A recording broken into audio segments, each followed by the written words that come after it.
আমি আজকে Netaji indoor stadium থেকে মাননীয় মুখ্যমন্ত্রীকে বলছি, যদি আপনি রাজ্যের ভালো চান, নওশাদ সিদ্দিকীকে আগামী 6 মাসের জন্য অর্থ দপ্তরটা দিয়ে দিন। রাজ্যের অর্থনৈতিক অবস্থা আমি পরিবর্তন করে দেখিয়ে দেবো। মমতা ব্যানার্জি বলছেন নাই নাই নাই, আমার হাতে দায়িত্ব তুলে দিক 6 মাসের জন্য।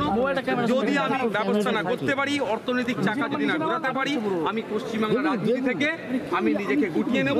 নির্দ্বিধায় বলছি, যদি অর্থনৈতিক দুরবস্থা পরিবর্তন না করতে পারি, রাজনীতি করাই আমি ছেড়ে দেবো।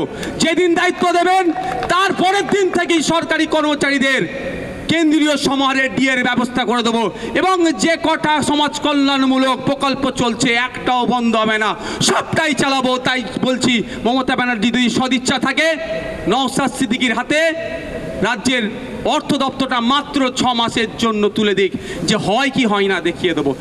দেখুন, ভারতবর্ষ তথা পশ্চিমবাংলায় যে সম্পত্তি আছে, যে অ্যাসেট আছে, যদি ঠিকঠাক ব্যবহার করা যায়, কাল থেকেই আমাদের রাজ্যের যারা সরকারি কর্মচারী আছে তাদেরকে সমাহারে দিয়ে দেওয়া যায়, দেওয়ার মানসিকতা রাখতে হবে।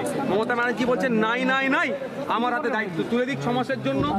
যদি আমি ব্যবস্থা না করতে পারি, অর্থনৈতিক চাকা যদি না ঘোরাতে পারি, আমি পশ্চিমবাংলার রাজনীতি থেকে আমি নিজেকে গুটিয়ে নেব, আমি অবসর গ্রহণ করব। মমতা ব্যানার্জি আমাকে নিয়ে তো অনেক মাথা ব্যথা, আমাদের প্রোগ্রাম আটকানোর জন্য এজির মতো পোস্টকে বারবার সওয়াল করতে হচ্ছে, তাহলে ওনার মাথা ব্যথা অনেক কমে যাবে।